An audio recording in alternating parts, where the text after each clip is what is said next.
Hey everyone, welcome to Plant Powered Conversations to Sprout Ethical Change. I'm Brieanna, and I'm joined with my fellow plant-based marketer, Johanna. Hi.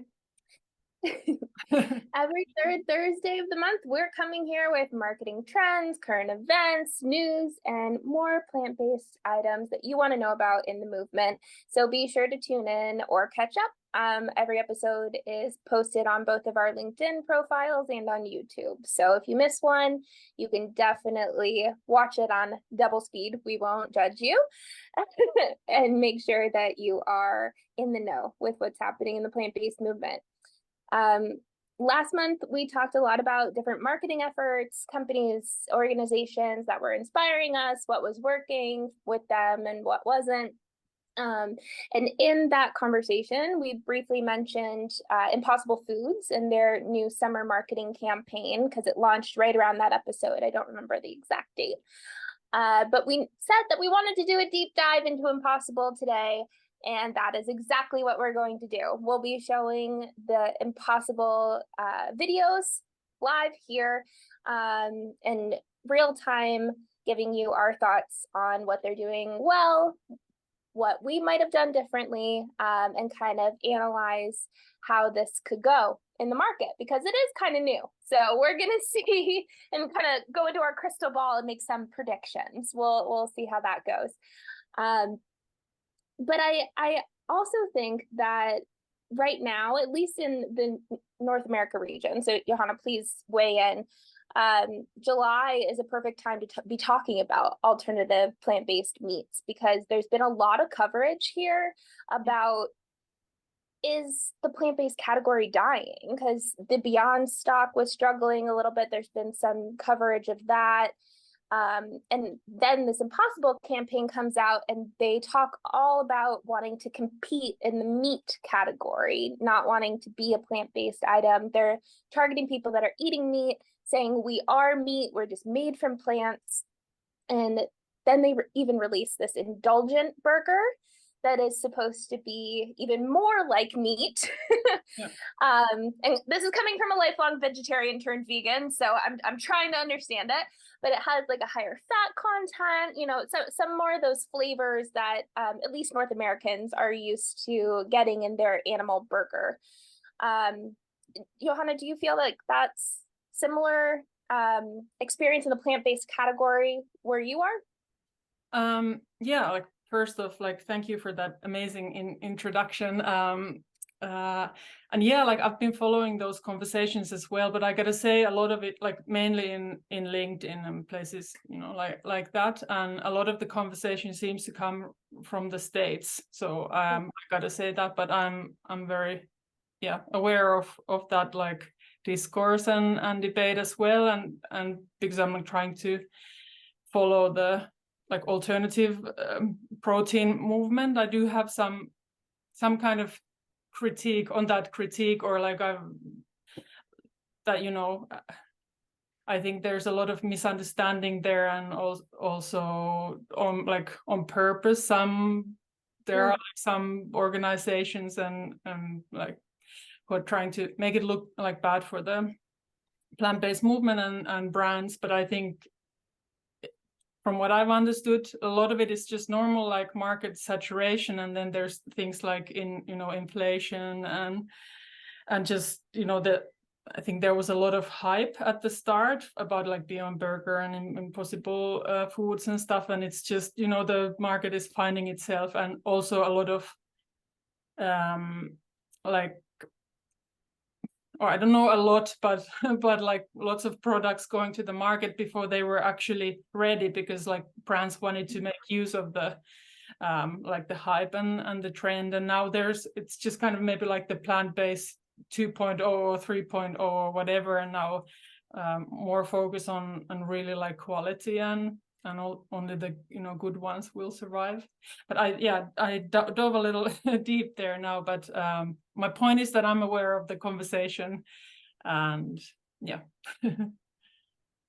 It's really a fascinating, even philosophical debate of like, do these new brands, these new products have to be meat replacements, or do they have intrinsic value in just being a great plant-based product. Like, so I'm sure we'll do a future episode just diving into Yeah. to the theories behind that and customer motivations even of buying a great plant-based product versus a meat replacement product.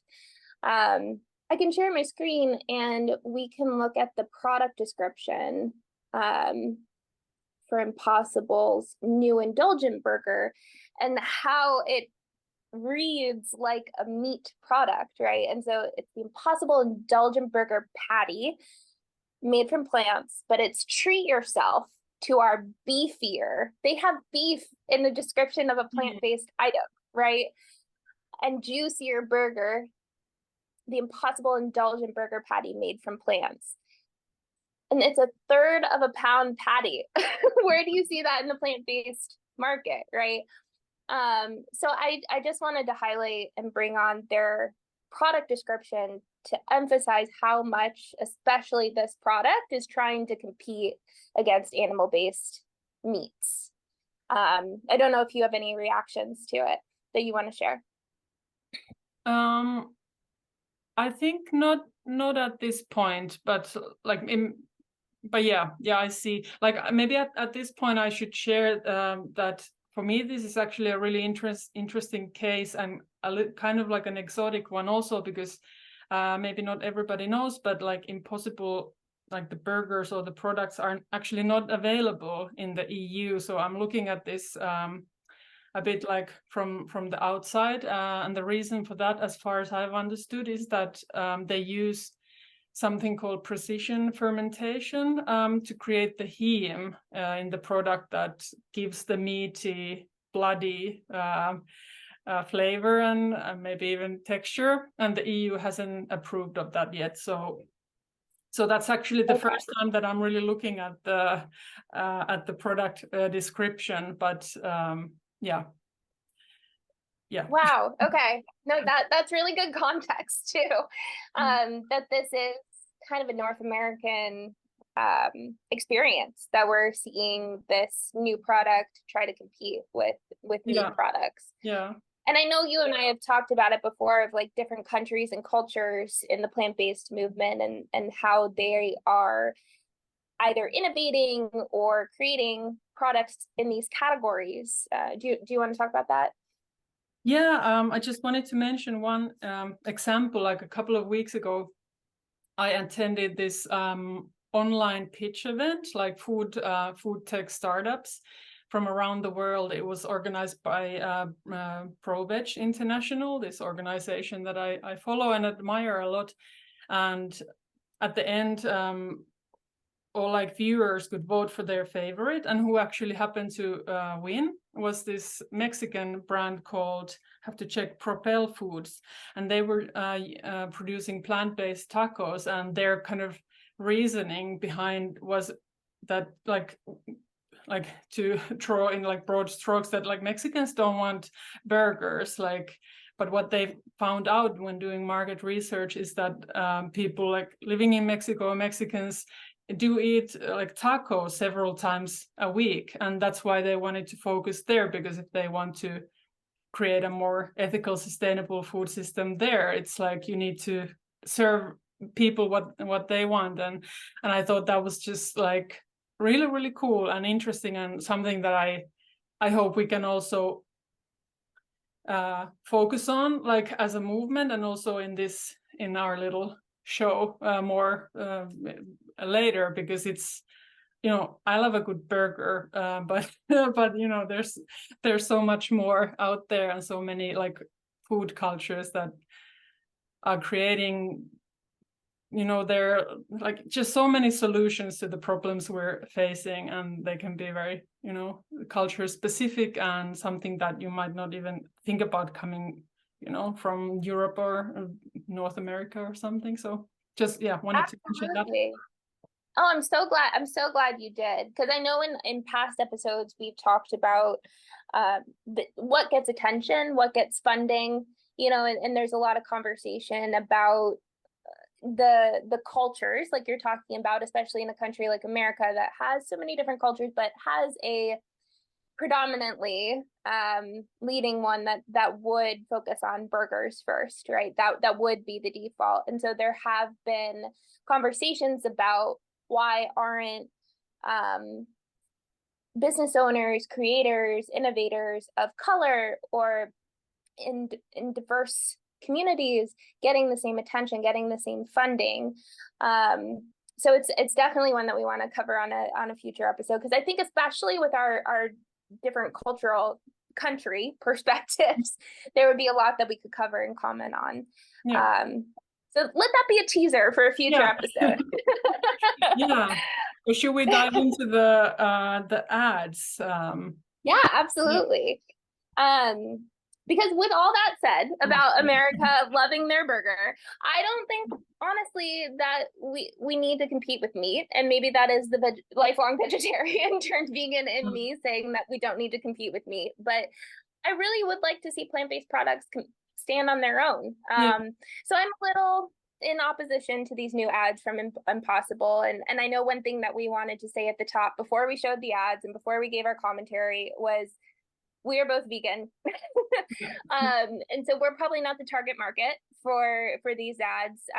Everything in the press release from Impossible and the articles that have come out since talks about how they want to bring into the fold people that are in that omnivorous and flexitarian category that are friendly to alternatives, might eat vegetables already, aren't 100% carnivorous, but are a little skeptical about plant-based meats. So they are trying to bring more people into the conversation where you and I are already in the conversation. So I know we just wanted to give that disclaimer that we aren't the target market, but we are trying to consider how this is going to land with their target market. Yeah, and I think as marketers, we can like definitely pinpoint some things. I'm not sure like Impossible Burger will watch this. I hope they will, but like I think we can point some things to, you know, consider in your marketing, like whoever is watching this, but at least I hope so. Big dreams for our little LinkedIn series. I love it. Okay, so hopefully these will play. Bear with us for technical difficulties, but I preloaded them, fingers crossed. So this is their first ad, their longer ad. They have a series of smaller 30-second ads. So I'm gonna go ahead and press play. We have quite a long history together, don't we? But let's think back to our carnivorous fate when a caveman saw mammoths and was like, how would that taste? Oh, since then, what a journey it's been. An insiderorama, parade of meat friends. The Huns love their mutton, Egyptians their pigeons. Even the Aztecs had deer in their kitchens. And now, as luck would have it, there's a brand new meat to the cat from a delicious new animal called the What? That's so weird. I'm offended. Now hold up, friends. This meat can do all the things that meat can do too. It can sizzle and bleed. Impossible. Yes, I know. It can be hard to believe. This plant meat, when you eat it, it's the meatiest meat you ever meated. Though if you're someone who likes meat with a face, I assure you that can be arranged. So let's welcome this new meat, whose biggest difference is Impossible is much better for the planet. It also has 0 milligrams of cholesterol and is packed with protein. if you can't taste the difference, then hold up your buds. All the other meats agree this new meat's more fun. That's right. The new meat on the scene. Just stack it on your modern day grill. You'll be making me history.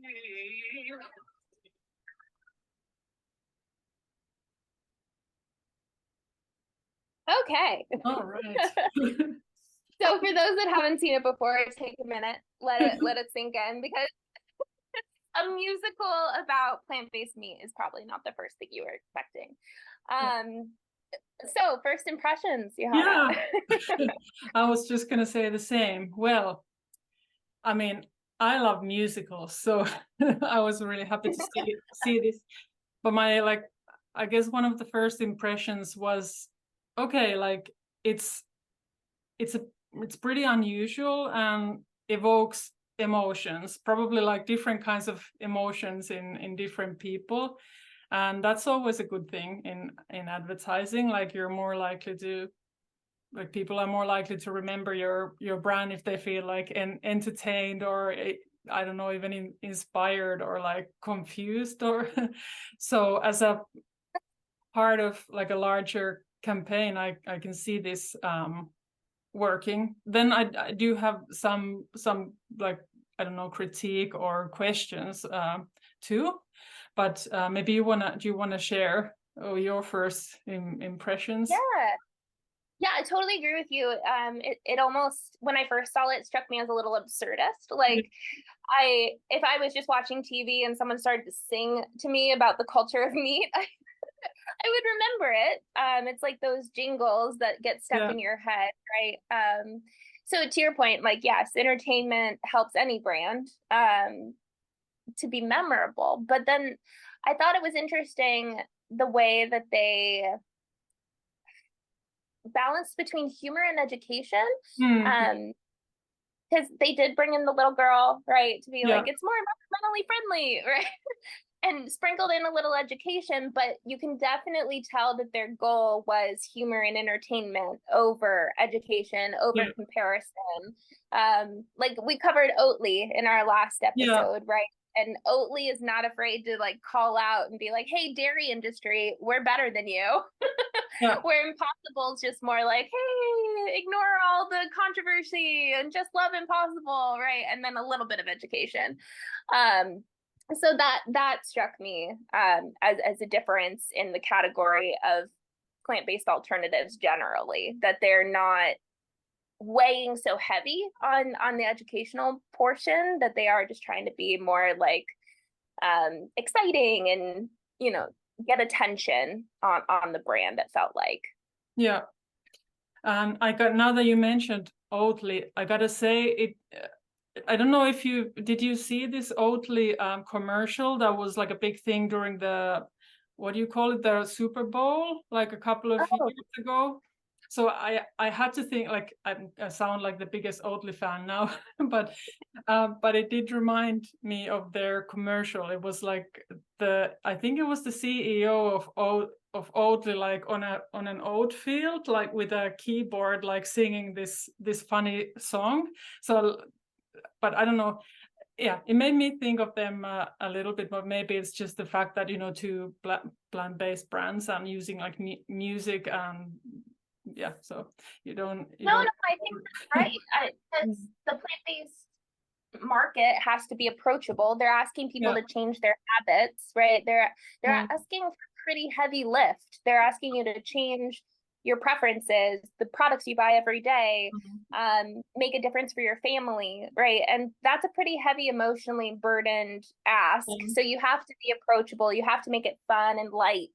And also, like, think actually not just like popped into my head that I think especially the vegan movement has this reputation of being like, you know, like killjoys and just like negative and like judging people. So I'm wondering if you know, this use of humor that we're seeing, it's kind of because of that, or I mean, because they are kind of separating themselves from other plant-based products, right? They're saying, no, we're going to compete with meat. We're not going to be in the plant-based category.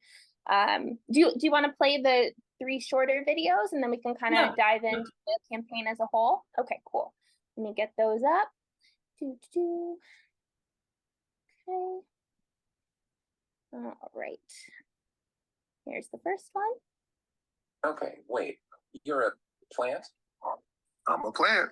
You're not actual meat. Oh, I'm meat.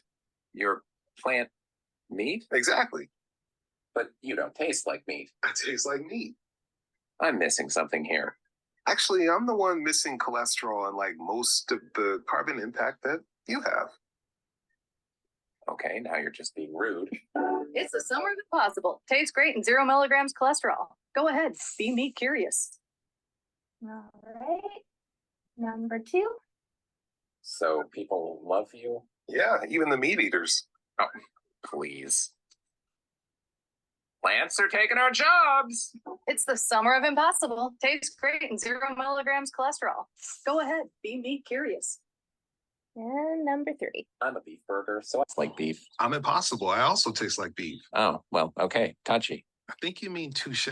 Oh, right. Touchy. Oh, dang it. It's the summer of impossible. Tastes great and packed with protein. Go ahead, be meat curious. All right. So, I mean, there they got into a little bit more of the education, right? They talked a little bit more about the environmental impacts. But again, they are competing with beef. They're saying, no, I taste like meat. And I think these two, you and I talked a little bit about before we jumped on the audience. Like we're not the target audience, and we're really curious to see how they land, especially with the launch of their new product with someone that is normally buying animal burgers. Because from my past working in the wild horse issue, being out on our public lands in the US, dealing with livestock ranchers, hearing a lot of our livelihood is at stake, our family history of ranching, those arguments, and then making a joke about taking people's jobs in a plant-based products commercial. I'm curious how it'll land, and I'm not saying that a beef rancher is the target audience either, but someone that's middle of the road is going to see it both ways, so it'll be interesting to see which way they actually fall. I'm glad you mentioned that, and like I enjoyed this ads. They really like made me chuckle and even like laugh a little bit. And actually there are a few more. I went to like Impossible's like the Meta like ad, what's it called, this ad library, you know, in Facebook. There were like a few more, but they all had this kind of, you know, this conversation between a beef burger and Impossible, where the kind of Impossible always, you know, gets the last word and or, you know, says something cheeky or smart. And I mean, I find them funny, but I do now get to my point. Like, I do wonder, like, who I would really love to see their customer avatar, or like the customer avatars, like who are they talking to? Because I can make guesses, and I'm sure it's not, you know, you should go for the low hanging fruit, and I'm sure it's not the cattle rancher or like someone who's, you know, or that's my guess. But who, like, if because they said, like, Impossible Food said in their like messaging, like some articles I saw, that they want to introduce new people to the plant-based category. So and you know, that's not one type of person either. So I think it's a really interesting point, and I assume that market research, but I would be really curious to hear from, you know, someone, you know, who's not us, like who how land And I think too, it is a kind of an everyman approach, right? This appeal to the masses. And I think they're perhaps taking it from the angle of compassion fatigue almost. Like, they know Gen Z cares about the environment. Everyone does. They know that, you know, pessimistically, they've seen it. Everyone's seen it with other products that have failed when they try to say, like, this is how we change the world, like, this is how we stop climate change. Because climate change alone has been proven time and time again, unfortunately, to not be enough motivation. Even concern about animal cruelty or human health, especially in the US, has not been enough motivation to make people make the swap. Not nonprofits that I work with specifically are taking a similar tactic to Impossible, honestly, in trying to meet people where they are. Maybe they're not leading with as much humor, but they're trying to lead with as much, if not more, compassion. Of saying, like, I understand that this is a part of your culture, this is a part of your identity. It's not the healthiest thing for you, and so let's talk about that. Like, and I think that's where there's a split sometimes in the movement as a whole, between abolitionist vegans and these more middle of the road, like, let's have a conversation about this vegans. And so I overall, at the 3,000-foot view, I like the everyman approach to these ads and the campaign as a whole. The vegan in me and the lawyer in me wants them to go further. And, you know, the environmentalist is like, yeah, we really need to hit home of why this is an important swap, because animal agriculture is not sustainable. And I don't think they go far enough. Yeah. But that's where it comes down to, I'm not the target market. Yeah. That advocate in me, the advocate in you, is not who they're speaking to. They're speaking to someone who doesn't think climate change will be changed by one burger, you know, and so they can't lead with that because the person they're speaking to isn't thinking like we do. Yeah. And like really, really good points. And I'm gonna be following Impossible Foods from now on, like with much more detail. And because from what I understood, like the background research I did, I think they hired a new like creative person like at the start of the year, and this is like a whole new kind of or new marketing efforts that they're making. So it's gonna be interesting to see if they're gonna like dive deeper into these topics that you mentioned, for example, as they in the upcoming months or years, or what kinds of campaigns come from there. But it seems like this is a whole new approach to them. Yes, totally agree. It'll be really interesting to see how this campaign in particular goes through the summer, you know, with the new product launch. But then overall I want to see how they do, and I'm patiently waiting for them to go public so we can also watch their financials. But I see we're getting towards the top of the hour, and I just want to make sure that I ask you how you felt about the CTAs, because and for non-marketers watching, the calls to action in these ads. When we watch them, I know you and I talked about like being a little confused about what they were trying to get someone to do with the ad. If I just watched them on TV, I wouldn't be inspired to go get an Impossible Burger. And so could they have been clearer? What do you think? Yeah, I think it's a bit general, like you mentioned.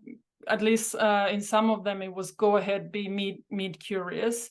So they could have gone a different way, like to ask the viewer to go and like try this specific burger, which might be more powerful, because confusion is the biggest conversion killer, as we've learned.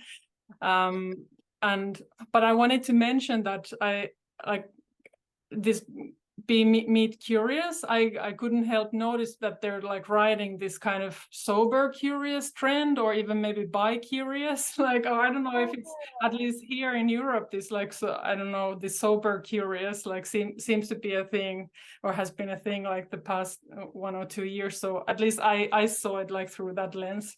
So no, that's really interesting.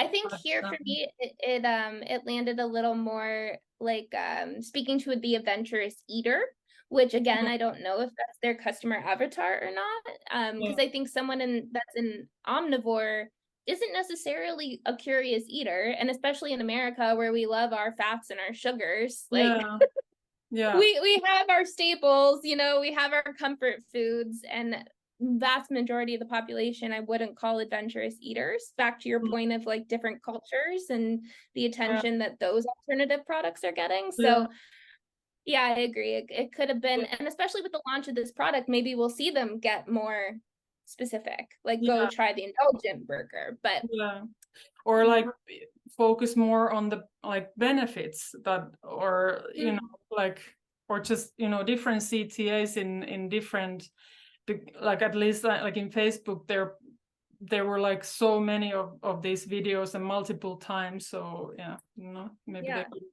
maybe they're trying different ones to see which one works. But Yeah. More to watch and see what happens. I love it. Yeah. Before we go, can I ask you one thing? Because like you're actually in the States. Like, have you seen this like live somewhere, or besides? Oh, have I tried the Like, impossible? no, I mean, like, if have you come across the ads yourself, like in your everyday life? Like, I'm curious. No. No, I haven't. And I wonder where they're being placed. Like, I know that you looked in the Meta ads library and found some of them, but I also wonder, with all the streaming that people are doing these days, if they're on streaming services instead of cable television. But yeah, no, I haven't come across them other than LinkedIn, like you did. Being shared in already plant-based friendly circles. I'll have to do some more digging. But we really dove in and got carried away a little, but I loved it. Thank you for such a great conversation, and I hope everyone watching enjoyed it too. Before we sign off, I do want to ask that if anyone is going to be at the Animal and Vegan Advocacy Summit in LA at the end of this month, July, please let me know. I will be there. I will be tabling with my client, who I work full-time for as the marketing manager, the Better Food Foundation. And I would love to say hi. I'd love to grab a coffee. So if you are in LA, please let me know. Otherwise, we will be back third Thursday of August, same time, same place, and can't wait. Yeah, and hey, if you have any thoughts about the ads or about Impossible Burger, like share, please. Like, we would love to hear. Yes, we'd love to open a conversation. We could do a whole nother episode about Impossible, I'm sure. So if you have thoughts, if you want to be on an episode and talk through an ad campaign with us, please let us know. We are totally open to that. Awesome. Cool. Thanks, Johanna. Thanks so much. Bye. Bye.